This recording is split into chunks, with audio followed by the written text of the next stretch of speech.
Tech Co, le grand live du numérique sur BFM Business.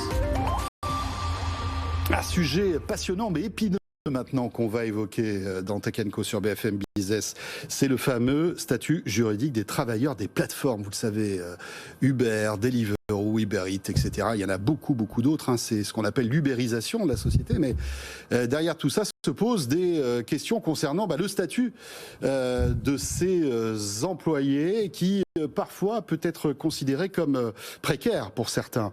J'accueille Michel Leclerc. Bonsoir. Bonsoir. Vous êtes avocat associé chez Parallèle Avocat. Et la question donc du statut des travailleurs des plateformes continue de concentrer l'attention des juges, du législateur et de l'opinion publique. On en entend beaucoup parler en ce moment. La commission Frouin d'ailleurs a remis en décembre 2020 un rapport remarqué sur le sujet. Les décisions de justice sont nombreuses en France et à l'étranger.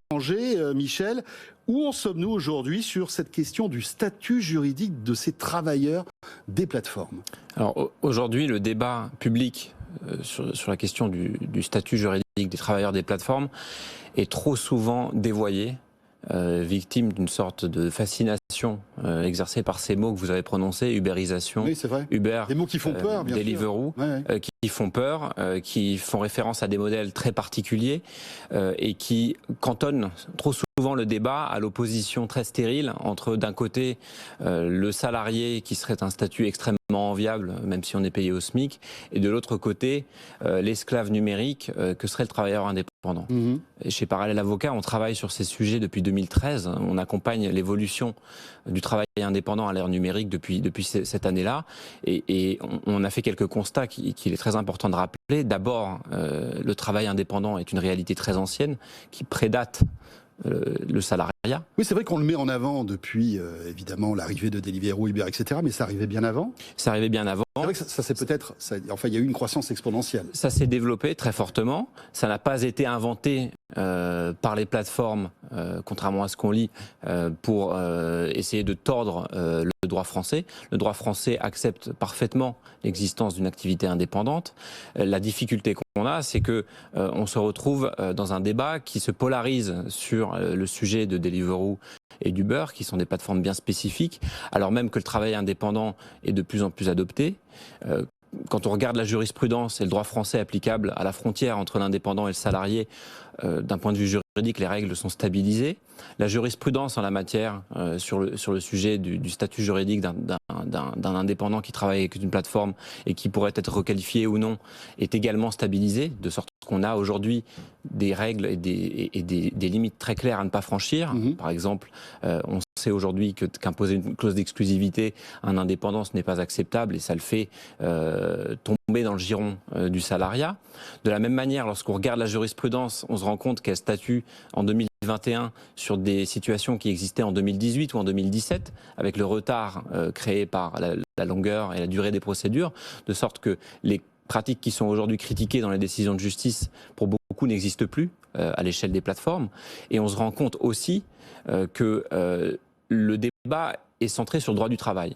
On a l'impression que le statut juridique d'un travailleur qui travaille avec une plateforme ne peut être appréhendé qu'à travers cette question de la frontière entre l'indépendant et le salarié. C'est faux, parce que les plateformes, ce sont des acteurs qui existent en droit, qui ne vivent pas dans une zone de non-droit, dans une zone de flou dont ils profiteraient.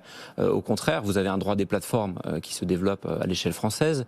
Vous avez le droit commercial qui encadre les relations commerciales entre l'indépendant qui est un commerçant et la plateforme qui en est un aussi. Vous avez le droit des contrats qui impose des obligations. Vous avez le droit des données personnelles qui impose une transparence sur la manière dont les données circulent. Et vous avez aussi le droit des algorithmes, c'est-à-dire la manière dont fonctionne l'outil technologique, ce qu'est fondamentalement une plateforme, qui permet en fait d'appréhender la réalité de la relation entre une plateforme et le travailleur d'une manière beaucoup plus complexe, globale et intelligente que simplement de se poser la question de savoir si c'est un salarié ou non, alors même que les plateformes, Uber et Deliveroo sont des exemples, ont des modèles extrêmement divers. Là encore, Le Bon Coin, c'est une plateforme.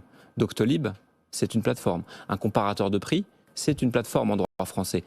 Évidemment, c'est de bon sens de se dire il fonctionne de manière très différente et on voit très mal comment est-ce qu'on pourrait aborder la question du statut juridique du travailleur des plateformes à travers une seule et même définition ou en essayant vainement de trouver un cadre unique dans lequel on ferait entrer la multitude des manières de travailler avec ces intermédiaires numériques que sont ces plateformes. Bon alors, beaucoup de bruit pour rien, c'est ce que vous êtes en train de nous dire en pointillé, mais pourquoi ce sujet est-il si régulièrement débattu alors que vous venez de nous préciser que les règles sont relativement stabilisées aujourd'hui? Vous avez des actualités très nombreuses sur le sujet. Elles peuvent être anglaises, elles peuvent être américaines, elles peuvent être italiennes, elles peuvent être espagnoles, comme tout récemment, avec à chaque fois des décisions de justice qui sont toujours portées et analysées en pensant qu'il s'agit de décisions qui changeraient fondamentalement la réalité du marché. D'un côté, on dirait c'est la fin du travail indépendant, c'est la victoire du salariat. De l'autre, en fonction d'une autre décision, on dirait c'est la fin du salariat, tout le monde va devenir indépendant. Ce qui est totalement faux parce que les décisions de justice portent sur des situations particulières, sur des modèles particuliers. Vous verrez d'ailleurs que Deliveroo et Uber, c'est le monde du transport de personnes et de marchandises, qui est une réalité qui n'est que très partielle par rapport à toute l'ampleur qu'ont prise les plateformes. Vous avez aujourd'hui des plateformes dans l'hôtellerie-restauration, comme Brigade, dans le développement informatique et les freelances qui travaillent comme développeurs, comme Comet, dans les services à domicile, comme par exemple Wikasa, qui sont en fait des acteurs qui fonctionnent très bien, qui connaissent les limites à dépasser, à ne pas dépasser au contraire. Et vous avez en réalité une situation qui est tout à fait pacifiée sur la manière dont on peut traiter un indépendant et la manière dont on ne doit pas le traiter si on ne veut pas en faire un salarié. Bon, alors, on voit que ça bouge. Et à quoi faut-il s'attendre pour les mois qui viennent? Que conseiller, par exemple, à une entreprise dont l'activité repose tout ou partie sur la collaboration avec des travailleurs indépendants qui, rappelons-le, la plupart du temps, sont auto-entrepreneurs, non? Tout à fait. La micro-entreprise, c'est un statut qui est plébiscité. Et qui a été créé par le gouvernement d'ailleurs, hein, oui, justement pour faciliter l'accès à l'entrepreneuriat. C'est un statut légal qui est plébiscité. Aujourd'hui, il est utilisé, mais pas uniquement pour travailler avec des plateformes. Et l'actualité récente, c'est évidemment l'initiative qu'a prise la Commission européenne la semaine dernière, qui est de consulter tous les acteurs à l'échelle européenne en vue d'aboutir en fin d'année 2021 à un texte contraignant sur le sujet des travailleurs des plateformes. C'est évidemment une bonne initiative si on veut avoir des règles uniques à l'échelle européenne, ce qui est toujours une bonne idée. C'est aussi une bonne idée parce que quand on voit la manière dont la Commission présente cette initiative, on se rend compte qu'elle aborde le sujet d'une manière beaucoup plus globale que simplement de savoir s'il faut en faire des salariés ou non. Parce que la Commission pose la question de la transparence des relations contractuelles, la prévisibilité de ces relations contractuelles du début à la fin de la relation, mais aussi la question de la protection sociale. Parce qu'en réalité, en parlant de travailleurs des plateformes, on mélange le sujet des plateformes et le sujet de la protection sociale du travail à l'ère numérique. Et donc si je devais conseiller, et c'est ce qu'on fait chez Parallèle Avocat, des intermédiaires numériques ou des plateformes qui travaillent avec des indépendants, il y a 3 grandes choses. La première, c'est